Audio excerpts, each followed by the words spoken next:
ഇന്ന് ഡിസംബർ 31, 2024. 2024 അവസാനത്തെ ദിനം. അതുകൊണ്ട് തന്നെ ഇന്നൊരു സ്പെഷ്യൽ ഗെയിം കവർ ചെയ്യാനാണ് നമ്മൾ ഉദ്ദേശിക്കുന്നത്. അതും വേറെ ആരുടെയല്ല, നമ്മുടെ സ്വന്തം സാക്ഷാൽ മാഗ്നസ് കാൾസൺ എന്ന ഗെയിമാണ്. ഈ ഗെയിം കളിച്ചിരിക്കുന്നത് മാഗ്നസ് കാൾസണും അലക്സിസ് അരാനയും തമ്മിലാണ്. വളരെ ബ്യൂട്ടിഫുള്ളും ക്രിയേറ്റീവുള്ള അറ്റാക്കിംഗ് ഗെയിമാണിത്. കാൾസനാണ് വൈറ്റ് കളിക്കുന്നത്, അലക്സിസ് അരാനയാണ് ബ്ലാക്ക് കളിക്കുന്നത്. കാൾസൺ E4 വെച്ച് കളി കിടക്കുന്നു. C5 സിസിലിയൻ ഡിഫൻസ് ആണ്. നൈറ്റ് F3, D6, അപ്പോൾ മോസ്റ്റ് പോപ്പുലർ മൂവ് D4 ആണ്. പക്ഷെ കാൾസൺ നൈറ്റ് C3 പോകുന്നു. നൈറ്റ് F6, ബിഷപ്പ് E2, കാസ്ലിയനാണ് ഇവിടെ കാൾസന്റെ ഉദ്ദേശം. സിമ്പിളായുള്ള ചെസ് കളിക്കുകയാണ്. A6 കളിക്കുന്നു, കാസിൽ ചെയ്യുന്നു, B5. അപ്പോൾ ഇനി B4 ഒക്കെ കളിച്ച് ആ നൈറ്റിനെ ഓടിച്ചു വിട്ട് E4ലേക്ക് അറ്റാക്ക് കൊടുക്കാനാണ് ബ്ലാക്കിന്റെ ശ്രമം. കാൾസൺ പക്ഷെ സെൻറ്ററിലേക്ക് സ്ട്രൈക്ക് ചെയ്യുകയാണ്. പോൺ വെച്ച് വെട്ടുന്നു, നൈറ്റ് വെച്ച് തിരികെ വെട്ടുന്നു, ബിഷപ്പ് B7. ആ ഒരു പോണിലേക്ക് രണ്ട് രീതിയിൽ ഇവിടെ അറ്റാക്ക് ചെയ്യുകയാണ്. ബിഷപ്പ് F3 കളിച്ച് അതിനെ ഡിഫെൻഡ് ചെയ്യുന്നു. നൈറ്റിനെ D7 കളിച്ച് ഇനി ഭാവിയിൽ C5 വന്നിട്ട് ഒരു ട്രിപ്പിൾ അറ്റാക്ക് കൊടുക്കാനാണ് ബ്ലാക്കിന്റെ ശ്രമം. കാൾസൺ A4 കളിച്ചിട്ട് ഈ ഒരു പോണിനെ ചലഞ്ച് ചെയ്യുകയാണ്. പോൺ വെച്ച് ഇവിടെ ബ്ലാക്ക് എടുക്കുന്നു, റൂക്ക് വെച്ച് ആ പോണിനെ എടുക്കുന്നു. E6 കളിക്കുന്നു. അപ്പോൾ ഇനി ബ്ലാക്ക് ഇവിടെ കാസിൽ ചെയ്തില്ലെങ്കിൽ ഇവിടെ വൈറ്റിന്റെ പീസിൽ ആക്റ്റീവ് ആയിക്കൊണ്ടിരിക്കും. ബിഷപ്പ് E7 കളിക്കുക, കാസിൽ ചെയ്യുക, ഇതൊക്കെയാണ് ബ്ലാക്കിന്റെ ഉദ്ദേശം. കാൾസൺ കളിച്ച റൂക്കിനെ ഒന്നോടെയും കളിച്ച് റൂക്ക് B4. ഏറ്റവും ബെസ്റ്റ് മൂവ് തന്നെയാണ് റൂക്ക് B4 കളിച്ച് ഈ ഒരു ബിഷപ്പിനെ അറ്റാക്ക് ചെയ്യുന്നു. ഇവിടെ ബ്ലാക്ക് നൈറ്റ് C5 കളിച്ച ആ ബിഷപ്പിനെ ഇവിടെ ഡിഫെൻഡ് ചെയ്യാൻ നോക്കുന്നു. അപ്പോൾ നിങ്ങൾക്ക് വീഡിയോ പോസ്റ്റ് ചെയ്യാനുള്ള ആദ്യത്തെ അവസരമാണ്. നിങ്ങളാണ് ഇവിടെ കാൾസന്റെ ഷൂസിലെങ്കിൽ നിങ്ങൾ എന്ത് മൂവ് കളിക്കും? ഈ റൂക്ക് എന്തായാലും ഇവിടെ എത്തി. റൂക്ക് മുകളിലേക്ക് കയറി വന്നു, ഇവിടെ B4 വന്നു, ഇപ്പോൾ ഈ ബിഷപ്പിലേക്ക് അറ്റാക്ക് ചെയ്യണം. പക്ഷേ ഈ നൈറ്റ് ഇവിടെ ഉണ്ട്. കാൾസൺ കളിക്കുന്നത് റൂക്ക് വെച്ച ബിഷപ്പിനെ വെട്ടിയെടുത്തു. ഒരു സാക്രിഫൈസ്, ഒരു എക്സ്ചേഞ്ച് സാക്രിഫൈസ് നടത്തുകയാണ്. ഇതിൻ്റെ ഐഡിയ നൈറ്റ് വെച്ച് തിരികെ വെട്ടി കഴിയുമ്പോൾ പോൺ E5. ഈ നൈറ്റിലേക്കും അറ്റാക്ക് ചെയ്യുകയാണ്, ഈ നൈറ്റിലേക്കും അറ്റാക്ക് ചെയ്യുകയാണ്. എന്ത് വെച്ച്? ബിഷപ്പ് വെച്ച്. അപ്പോൾ ഈ നൈറ്റ് പിണ്ടാണ്, മൂവ് ചെയ്താൽ റൂക്ക് പോകും. അപ്പം അതുകൊണ്ട് പോൺ വെച്ചെടുക്കുന്നു. നിങ്ങൾക്ക് ഉണ്ടാവാവുന്ന മറ്റൊരു സംശയം, ഈ ഒരു നൈറ്റിനെ ഡിഫെൻഡ് ചെയ്യാൻ പോയി കഴിഞ്ഞാൽ എന്ത് സംഭവിക്കും? ഡിഫെൻഡ് ചെയ്യാൻ പോയി കഴിഞ്ഞാൽ നൈറ്റ് C6 വരും, ഒരു ബ്യൂട്ടിഫുൾ ഫോർക്ക് വരികയും ചെയ്യും. ഇവിടെ വൈറ്റ് അല്ലെങ്കിൽ കാൾസൺ ഈസിലി ജയിക്കുന്നതാണ്. അപ്പോൾ ഇതിനെ ഇങ്ങനെ ഡിഫെൻഡ് ചെയ്യാൻ നോക്കിയാലും ഇത് തന്നെ സംഭവിക്കും, നൈറ്റ് C6 വരും. അപ്പോൾ അതുകൊണ്ടാണ് പോൺ വെച്ച് പോണിനെ എടുക്കുന്നത്. ഇവിടെ എന്താണ് ചെയ്യേണ്ടത്? ഈ നൈറ്റിനെ എടുക്കാൻ പോവായിരിക്കും അല്ലേ? കാരണം ഈ ഒരു നൈറ്റും കൂടെ അറ്റാക്ഡ് അല്ലേ? അപ്പോൾ എന്തെങ്കിലും ചെയ്യണമല്ലോ. ഒന്നും ചെയ്യുന്നില്ല, ആ നൈറ്റിനെ എടുക്കാനും പോകുന്നില്ല. കാൾസൺ ധൃതി ഒന്നും പിടിക്കാതെ ബിഷപ്പ് C6 വെച്ച് ചെക്ക് കൊടുക്കുന്നു, നൈറ്റ് വെച്ച് ബ്ലോക്ക് ചെയ്യുന്നു. ഓക്കെ, ഒരു എക്സ്ചേഞ്ച് സാക്രിഫൈസ് കഴിഞ്ഞു. ഇനിയിപ്പോൾ വേണമെങ്കിൽ ഈ ഒരു നൈറ്റിനെ വെട്ടിയെടുക്കുമായിരിക്കും അല്ലേ? കാൾസൺ ആണ് ആള്. കാൾസൺ ഇതുപോലത്തെ നിസാര നീക്കങ്ങളൊന്നും കാൾസന് വശമില്ല. കാൾസൺ ബ്യൂട്ടിഫുൾ ആയിട്ടുള്ള ഒരു അറ്റാക്കിംഗ് മൂവ് കളിക്കുകയാണ്. Night take C6. അപ്പോൾ വീണ്ടും വീണ്ടും പ്രഷർ ചെലുത്തുവാണ്. ഇതിൻ്റെ ഇപ്പോൾ ഐഡിയ എന്തെന്നാൽ, ഇപ്പോൾ ഈ ഒരു കിങ് സൈഡിലൂടെ വീക്കനപ്പാവുകയാണ്. ഈ ബിഷപ്പ് ഈ നൈറ്റിനെ പിൻ ചെയ്തിട്ടുണ്ട്. അപ്പോൾ ഇവിടെ ഈ ഒരു ക്യൂനിലേക്ക് അറ്റാക്കാണ്. എടുത്തില്ലെങ്കിൽ ഒരു നല്ല ബ്യൂട്ടിഫുൾ ആയിട്ടുള്ളൊരു പോണും കൂടെ അവിടെ പോകുന്നതാണ്. അതുകൊണ്ട് പോൺ വെച്ച് ആ നൈറ്റിനെ അങ്ങ് വെട്ടിയെടുക്കുന്നു. ഇനി എന്താണ് ചെയ്യുന്നത്? Queen H5 check. King E7 ആണ് പോകുന്നത്. ഇനി കിങ് E7 പോവാതെ ഒരു പക്ഷേ G6 വെച്ച് അങ്ങ് ബ്ലോക്ക് ചെയ്ത് കഴിഞ്ഞാലോ? ഇവിടെ ക്യൂൻ ടേക്സ് E5 കളിക്കാം. ഈ നൈറ്റിന് ഇവിടെ അനങ്ങാൻ പറ്റില്ല, കാരണം ബിഷപ്പ് വെച്ച് പിണ്ടായതുകൊണ്ട്. മാത്രമല്ല ഈ റൂക്കിലേക്കും അറ്റാക്കാണ്. മാത്രമല്ല E6 പോൺ വീഴുകയും ചെയ്യും. അപ്പോൾ ഒരുപാട് അറ്റാക്കിംഗ് ത്രെഡ്സ് ഉണ്ട്. അപ്പോൾ ഒന്നും തന്നെ ചെയ്യാൻ പറ്റില്ല. അപ്പം അതുകൊണ്ടാണ് കിങ് E7 കളിക്കുന്നത്. ഇനിയാണ് ഫൈനലി നൈറ്റിനെ അങ്ങ് വെട്ടിയെടുക്കുന്നത്.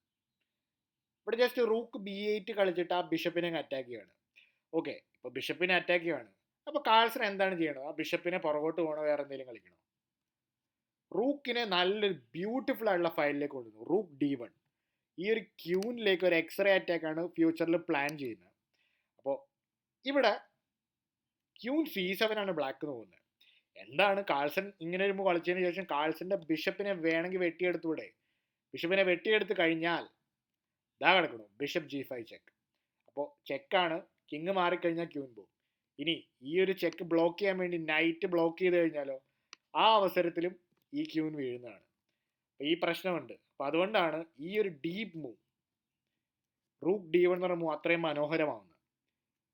ഇവിടെ കാൾസന്റെ എതിരാളി ക്യൂൻ C7 കളിക്കുന്നു. ഓക്കെ, ഇനിയിപ്പോൾ റൂക്കും ക്യൂനും കൂടെയും ഈ ഒരു ബിഷപ്പിലേക്ക് അറ്റാക്ക് ചെയ്യുന്നുണ്ട്. ഇവിടെ ജസ്റ്റ് ബിഷപ്പ് വെച്ച് പോണിനെ വിട്ടുന്നു. നൈറ്റ് F6 കളിച്ച് ക്യൂവിനെ അറ്റാക്ക് ചെയ്യുന്നു. ക്യൂൻ തിരികെ വരുന്നു, E2ലേക്ക് വരുന്നു. King F7. അപ്പോൾ ഓടി രക്ഷപ്പെടാൻ ശ്രമിക്കുകയാണ്. ഇവിടെ എങ്ങനെയെങ്കിലും സേഫ്റ്റി കിട്ടിയില്ലെങ്കിൽ പണി കിട്ടും. നൈറ്റ് E4 കളിച്ച് സെൻട്രലിലേക്ക് കളിക്കുകയാണ്. ആ നൈറ്റിനെ എക്സ്ചേഞ്ച് ചെയ്യാൻ ശ്രമിക്കുകയാണ്. അതുകൊണ്ട് ചാടിക്കയറി സെൻട്രലിലുള്ള വൈറ്റിൻ്റെ നൈറ്റിനെ വെട്ടി, ക്യൂൻ വെച്ച് തിരികെ വെട്ടി, ബിഷപ്പ് E7. അപ്പോൾ ഇനി കിങ് G8 റൂക്ക് അവിടെ നിന്ന് മാറിക്കൊടുത്ത് ഇനി ഒരു കാസ്ലിംഗ് പൊസിഷനിലോട്ട് നേരിട്ട് കാസ്ൽ ചെയ്യാതെ ബിഷപ്പിനെ മാറ്റി റൂക്കിനെ സൈഡിലോട്ടൊക്കെ മാറ്റി ഇങ്ങനെയൊക്കെ കാസ്ൽ ചെയ്യാനാണ് ഇവിടെ ബ്ലാക്കിൻ്റെ ശ്രമം. പക്ഷെ ബിഷപ്പിന് D3. ഇനി കാസ്ലിംഗ് ആ വഴി പോയി കഴിഞ്ഞാൽ നല്ല പണി കിട്ടുന്നതാണ്. അതുകൊണ്ട് റൂക്ക് B4 കളിച്ച് കാൾസന്റെ ക്യൂവിനെ അറ്റാക്ക് ചെയ്യണം. കാൾസൻ ജസ്റ്റ് ഒരു ചെക്ക് കൊടുക്കുന്നു, ബിഷപ്പ് വെച്ച് ബ്ലോക്ക് ചെയ്യുന്നു. പോൺ C3 കളിച്ച് ഈ ഒരു റൂക്കിനെ അറ്റാക്ക് ചെയ്യണം. റൂക്ക് മാറുന്നു, ബിഷപ്പ് വെച്ച് റൂക്കിനെ അറ്റാക്ക് ചെയ്യണം. റൂക്ക് പുറകോട്ട് വരുന്നു. ഓക്കെ, അറ്റാക്ക് തീർന്നു എന്ന് നിങ്ങൾക്ക് തോന്നാം, ഒട്ടും തീരുന്നില്ല. ആദ്യം ഒരു പ്രിക്കോഷൻ പോലെ G3 കളിക്കുന്നു, ബാക്ക് റാങ്ക് ചെക്ക്മേറ്റുകളൊക്കെ ഒഴിവാക്കാൻ. റൂക്കിനെ വന്ന് ചലഞ്ച് ചെയ്യുന്നു. ഇവിടെ കാൾസൺ കളിക്കുന്നു, റൂക്കിനെ ജസ്റ്റ് മാറിക്കൊടുക്കുന്നു. അപ്പോൾ ഇനി വേറൊരു അറ്റാക്കിംഗ് ഐഡിയസിലേക്കോട്ട് പോകണം. ഇപ്പം നേരിട്ട് റൂക്കിനെ എക്സ്ചേഞ്ച് ചെയ്ത് കഴിഞ്ഞാൽ ക്യൂനും കളിയിലേക്ക് വരും. പീസുകൾ എക്സ്ചേഞ്ച് ചെയ്യുന്നവരുടെ ബ്ലാക്കിന് കുറച്ചും കൂടെ കളിയിലേക്ക് തിരിച്ചു വരാൻ സഹായിക്കും. H6 കളിച്ചു നോക്കുന്നു. അപ്പോൾ എങ്ങനെയെങ്കിലും ഡിഫെൻഡ് ചെയ്യാനാണ് ഇവിടെ കാൾസന്റെ എതിരാളിയുടെ ശ്രമം. പക്ഷെ ഒട്ടും നടക്കുന്നില്ല.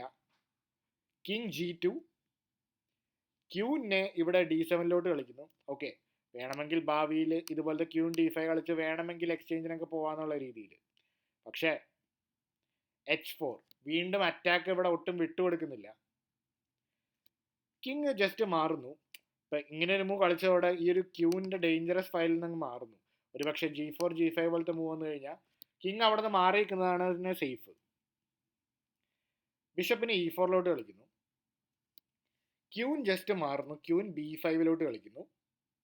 ഓക്കെ, അപ്പോൾ ഇവിടെ ഈ ഒരു ബിഷപ്പും ഈ ഒരു റൂക്ക് ഇവിടെ ഇപ്പം ഈ ബിഷപ്പ് മാറിക്കഴിഞ്ഞ് കഴിഞ്ഞാൽ എങ്ങോട്ടേലേക്ക് മാറിക്കഴിഞ്ഞാൽ ഈ റൂക്ക് ഹാങ്ങിങ് ആണ്. അപ്പോൾ കറക്റ്റായിട്ട് ഇവിടെ കാൾസൺ കളിക്കേണ്ടിയിരിക്കുന്നു. കാൾസൺ എന്താണ് കളിക്കുന്നത്?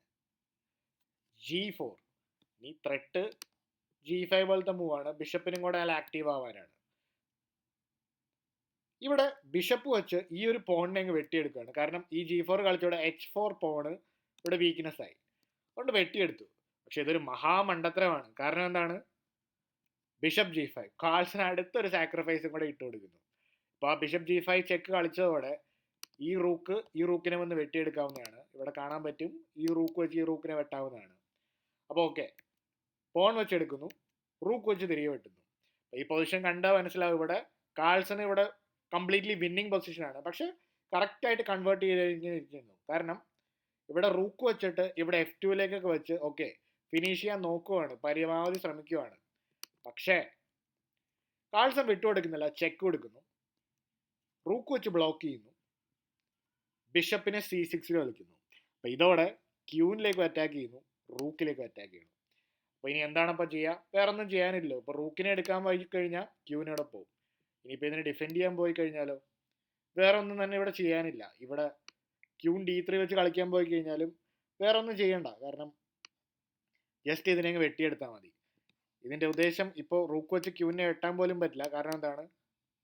റൂക്ക് വെച്ച് പിൻഡാണ്. അപ്പോൾ ഇതുപോലത്തെ ത്രെഡ്സ് എല്ലാം ഉള്ളത് കൊണ്ട് ഈ ഒരു മൂവിന് ശേഷം ബിഷപ്പ് C6 മൂവിന് ശേഷം കാൾസന്റെ എതിരാളി റിസൈൻ ചെയ്യുകയാണ്.